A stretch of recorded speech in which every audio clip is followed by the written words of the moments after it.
Guru Penggerak Angkatan 7 Kabupaten Samosir. Kali ini saya ditemani Ibu Romasi, Guru Mata Pelajaran IPA dari SMP 1 Atap Negeri 4 Kabupaten Samosir. Apa kabar Ibu? Baik Ibu. Hari ini kita adakan percakapan observasi. Nanti saya amati proses pembelajaran di dalam kelas untuk supervisi. Tujuannya untuk mengetahui proses dan evaluasi pembelajaran di dalam kelas. Ya, ada beberapa pertanyaan yang akan saya sampaikan. Yang pertama, apa tujuan pembelajaran yang akan disampaikan? Baik, untuk tujuan pembelajaran kami yang pertama adalah peserta didik mampu menjelaskan pengertian getaran dengan tepat. Yang kedua, peserta didik mampu menganalisis hubungan frekuensi dan periode getaran pada ayunan bandul. Yang ketiga, peserta didik mampu menyimpulkan hubungan frekuensi dan periode getaran. Dan yang terakhir, peserta didik mampu menyajikan laporan hasil pengamatan getaran pada ayunan bandul dengan baik. Berarti ada 4 tujuan pembelajarannya, ya. Yang pertanyaan kedua, bagaimana area pengembangan yang akan dicapai? Baik, untuk area pengembangan ini nanti ada 2. Yang pertama pengetahuan, yang satu lagi keterampilan. Untuk pengetahuan, nanti di sini siswa mampu menjelaskan dan menganalisis pengertian getaran serta hubungan frekuensi dan periode. Untuk aspek keterampilan, nanti siswa mampu menuliskan hasil pengamatan getaran pada ayunan bandul. Ada 2 ya, pengetahuan dan keterampilan. Yang ketiga, bagaimana rancangan atau strategi atau model yang akan disampaikan? Baik Ibu, untuk strategi pembelajarannya, nanti pembelajaran berdiferensiasi berdasarkan kesiapan belajar siswa yang diintegrasikan dengan pembelajaran sosial dan emosional. Kemudian nanti ada pembagian kelompok berdasarkan kemampuan, keterampilan, dan keaktifan siswa. Untuk modelnya Ibu, nanti saya menggunakan problem based learning atau berbasis masalah. Untuk metodenya, nanti ada diskusi kelompok, kemudian ada tanya jawab, dan penugasan kepada siswa. Demikian Ibu. Ya, berarti dari pembelajaran diferensiasi, kemudian ada problem based learning, dan adanya diskusi kelompok ya. Yang keempat, bagaimana media pembelajaran yang akan disampaikan? Baik, untuk media pembelajarannya nanti ada LKPD yang akan saya bagikan kepada siswa, kemudian ada buku paket, kemudian ada PowerPoint dan Ya kan, berarti ada buku paket, LKPD, laptop, dan PowerPoint ya. Kemudian yang kelima, kapan Ibu akan melakukan pembelajaran tersebut? baik, untuk materi IPA, pelajaran IPA nanti akan diadakan pada hari Rabu depan, kelas pertama dan 2 di kelas 8A gitu. Baik, berarti Rabu depan ya, les pertama dan kedua di kelas 8. Jadi saya akan supervisi dan saya akan masuk ke kelas itu untuk mencatat hal-hal yang ada di dalam kelas itu ya. Nah, setelah selesai pembelajaran di kelas, kita adakan percakapan terakhir, yaitu percakapan pasca observasi yang akan didampingi pengajar praktik. Sebelum kita akhiri percakapan kita ini, apa kira-kira yang Ibu dapat dari percakapan kita ini? Baik, yang saya dapat dari percakapan kita hari ini, saya mendapatkan gambaran kira-kira media apa yang akan saya gunakan nanti ketika mengajar di kelas 8A materi getaran ini. Baik Bu, terima kasih Bu atas waktunya sudah bersedia untuk melakukan percakapan. Demikian percakapan kita hari ini, sampai ketemu di percakapan pasca observasi.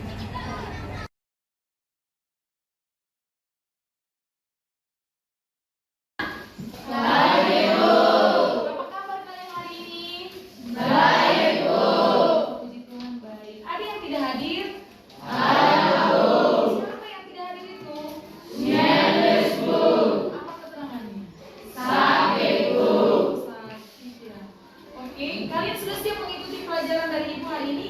Sudah, Bu. Oke. Jadi sebelum kita memulai pelajaran kita, alangkah baiknya kita berdoa terlebih dahulu. Doa dipimpin oleh Lisa. Silakan maju ke depan.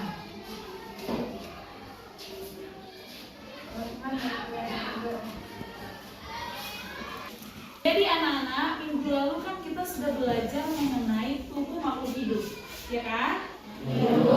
Jadi salah satu tubuh atau bagian organ manusia yang dapat bergetar, ada yang tahu?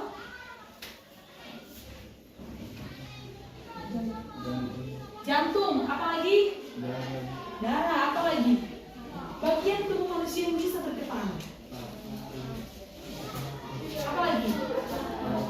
Paru-paru, apa lagi? Selain jantung, darah, paru-paru, apa lagi? Nadi, apa lagi? Coba dipegang dulu ininya, tenggorokannya. Kalau kalian mengeluarkan suara, tenggorokannya bergetar atau tidak? Bergetar kan? Nah. Oke, turunkan tangannya. Jadi getaran yang terjadi di dalam tenggorokan ini ada kaitannya dengan pelajaran kita hari ini mengenai getaran. Oke, kalian pasti sudah pernah mendengar kata getaran, ya kan? Sudah kan? Oke. Jadi tujuan pembelajaran kita hari ini adalah yang pertama, peserta didik atau siswa mampu menjelaskan pengertian getaran dengan tepat. Yang kedua, peserta didik mampu menganalisis hubungan frekuensi dan periode getaran pada ayunan bandu dengan tepat. Yang ketiga, peserta didik nanti mampu menyimpulkan hubungan frekuensi dan periode getaran pada ayunan bandu dengan tepat. Dan yang terakhir, peserta didik mampu menyajikan laporan hasil pengamatan getaran pada ayunan bandu dengan benar. Bisa? Oke. Sekarang coba ibu contohkan penggaris, ya. Ini penggaris atau mistar. Kalian sudah pernah melihat kan? Nah, ini posisinya dia. Coba saya berikan tekanan seperti ini. Apa yang terjadi dengan penggaris ini? Kamu? Oke, bergetar. Yang lain? Bergerak. Apa yang lain? Hah? Bergoyang. Bergoyang maju mundur apa tuh? Ke atas dan bawah. Jadi dari yang ibu jelaskan ini, kira-kira kalian bisa nggak memberikan pengertian tentang getaran? Ada yang bisa? Pasti. Yang ibu tadi, kira-kira siapa yang bisa memberikan pengertian tentang getaran? Ada yang bisa? Oke, Sari, coba. Getaran adalah gerak bolak-balik suatu benda. Oh, getaran adalah gerak bolak-balik suatu benda. Coba dari sini ada yang bisa? Oke, bisa.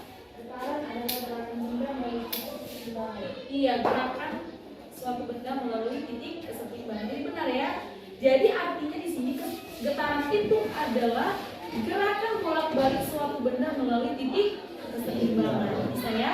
Nah, jadi dalam materi ini nanti kita akan belajar mengenai apa itu getaran, apa itu frekuensi, apa itu amplitudo dan periode, serta hubungan antara frekuensi dengan periode. Oke, jadi sebelum kita mengerjakan LKPD yang akan Ibu berikan, kita ice breaking terlebih dahulu, oke? Bisa? Oke, semuanya berdiri.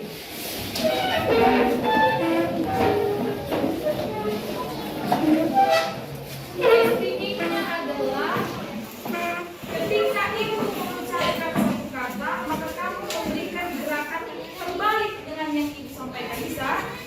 Contohnya seperti ini, Ibu menyebutkan yang ke depan, maka kamu pun gerakannya ke belakang. Ibu menyebutkan yang ke belakang, kamu pun gerakannya ke depan. Bisa? Nah, begitu juga dengan kiri dan kanan, atas dan bawah. Bisa?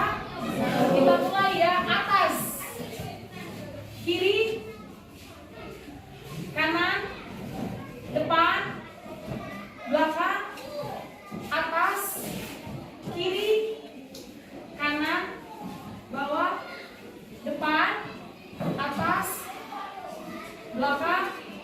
Oke, sampai di sini sudah bagus ya. Turun semua. Duduk di bangku masing-masing. Jadi dari ice breaking yang tadi masih ada sepertinya salah-salah, ya kan? Padahal konsepnya gampang kan?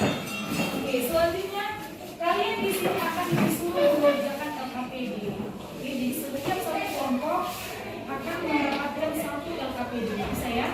Nanti dikerjakan secara berkelompok. Ini untuk kelompok 1, kelompok 2, kelompok 3, kelompok 4, dan kelompok 5. Oke, jadi LKPD yang sudah Ibu berikan, kamu kerjakan secara berkelompok. Oke, sudah bisa dimulai.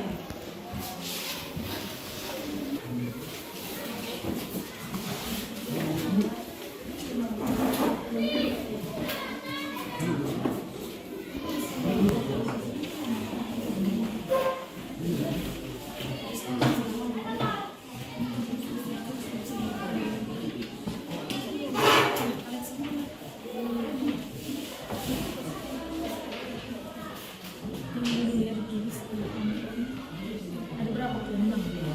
Tulis sendiri.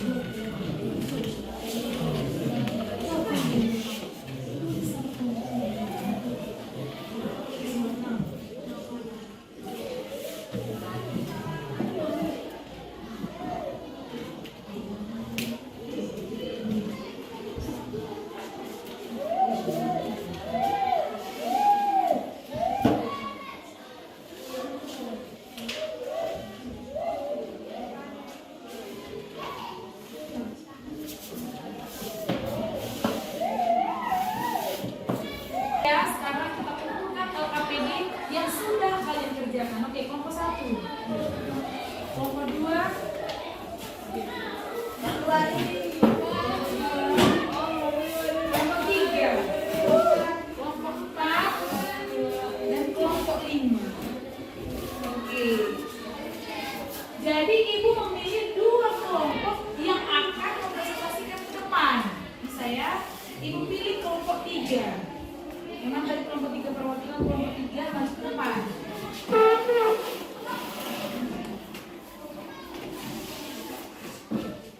Nah, coba presentasikan hasil diskusi kalian. Frekuensi adalah banyaknya aliran yang terjadi dalam setiap detik. Yang dirumuskan F sama dengan N per T, di mana N baru getaran dan T waktu. Oke, tepuk tangan.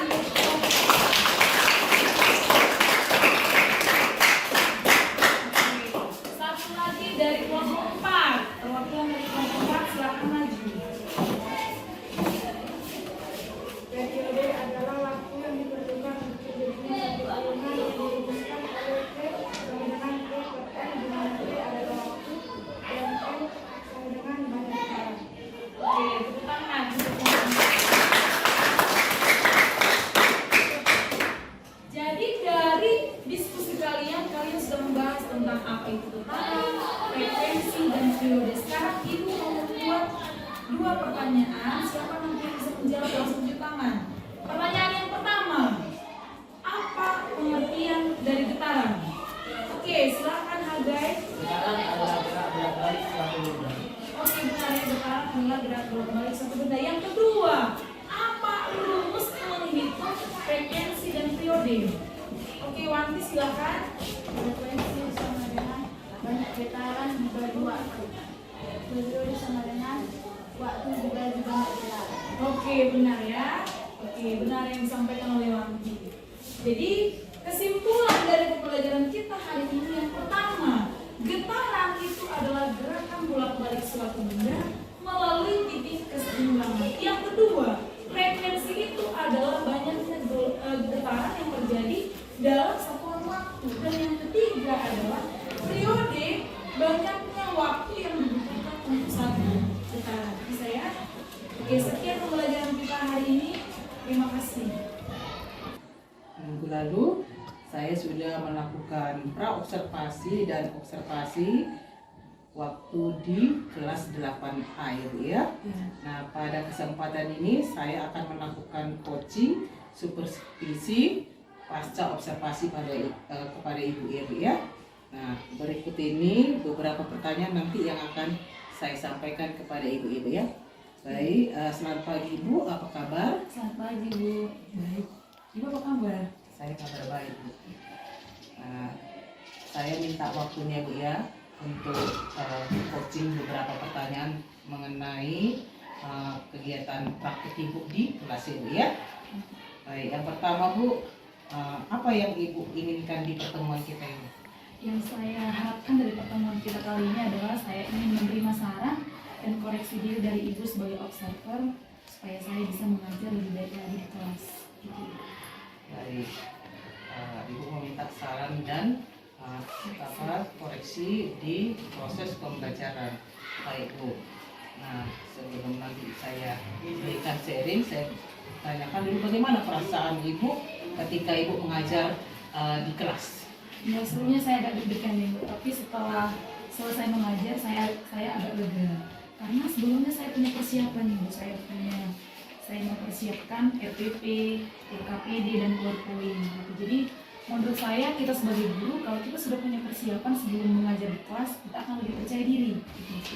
Jadi beda dengan misalnya kita masuk ke kelas tidak punya persiapan, pasti kita akan kurang percaya diri dan bisa saja buyar konsentrasi kita ketika berdiri di kelas gitu. Jadi saya merasa lega karena saya punya persiapan yang matang. Baik Bu. Lalu apakah tujuan pembelajaran yang Ibu lakukan itu sudah tercapai? Ya, sudah tercapai. Sudah tercapai ya Bu ya. Nah, apa yang perlu Ibu perbaiki, apa Ibu tingkatkan ketika Ibu mengajar di kelas? Sebenarnya banyak ya Bu ya, tapi cuman saya buat 2 garis besar. Yang pertama mungkin dari segi kemampuan mengelola kelas. Nah, kita mengetahui kan bahwa siswa ini heterogen kan, memiliki sifat, karakter, minat dan bakat yang berbeda-beda. Jadi kita sebagai guru itu harus mampu mengelola kelas sekalipun siswanya banyak dan heterogen gitu. Jadi mungkin di situ saya masih ada kekurangan dan perlu ada koreksi. Yang kedua mungkin dari segi kemampuan membuat siswa itu lebih bersemangat. Nah, saya kan mengajar IPA, basicnya eksakta, gitu kan, hampir sama dengan matematika yang biasanya mungkin siswa menganggap pelajaran ini boring dan monoton gitu kan. Beda dengan pelajaran seni budaya atau mungkin pinja, sebenarnya siswa yang menyukai pelajaran tersebut. Jadi menurut saya kita sebagai guru itu harus punya trik dan teknik tersendiri bagaimana caranya supaya siswa itu mau dan semangat untuk belajar gitu, sekalipun pelajarannya penuh dengan rumus dan hitungan seperti itu. Jadi seperti yang kita lakukan kemarin memang sudah ada ice breaking, tapi mungkin saya perlu ada perbaikan lagi supaya siswa lebih semangat. Ya, baik Bu, benar Bu, ketika saya observasi dari awal sampai akhir pembelajaran itu sudah bagus ya Bu. Cuma ada ketika diskusi kelompok itu ada beberapa anak itu tidak fokus ya Bu ya. Ketika Ibu memberikan pertanyaan, ada yang tidak memberikan perhatian. Nah, di situ memang harus kita perhatikan ya Bu ya, karena memang anak-anak di dalam kelas itu kan yang beragam karakteristiknya. Iya, jadi agak harus kita perhatikan lagi. Kemudian waktu pembelajaran yang perlu ice breaking supaya anak-anak itu bisa lebih semangat lagi, ya kan? Nah, jadi ice breaking itu sudah bagus Ibu lakukan. Nah, kemudian apa model-model yang pembelajaran yang Ibu lakukan juga dalam kelas sudah bagus ya Bu ya. Kemudian Ibu, saran saya kalau bisa Ibu nanti lihat di Google, di YouTube itu banyak Bu teknik-teknik mengajar itu kan. Apalagi bidang studi IPA ini ya kan. Apa namanya? Bisa juga langsung prakteknya. Iya. Terus anak-anak ini kalau belajar IPA ini kan dengan rumus-rumus, kadang agak apa ya Ibu ya. Jadi memang perlu teknik-teknik sehingga anak-anak itu tertarik dengan materi yang Ibu ajarkan, Ibu ya. Nah, itu saran dari saya. Kemudian kalau anak-anak itu Bu, kita harus benar-benar memperhatikannya karena jumlah di dalam kelas itu pun agak lumayan Ibu ya, 30 orang ya kan, sehingga kita perlu ekstra memperhatikannya. Itu saran dari saya Ibu ya. Nah, baik Bu, itu saja yang perlu Ibu perbaiki ya Bu ya. Nah, terima kasih ya Bu ya atas waktunya untuk pasca observasi ini. Terima kasih kembali. Iya, demikianlah pasca observasi yang sudah saya lakukan. Terima kasih. Selamat pagi.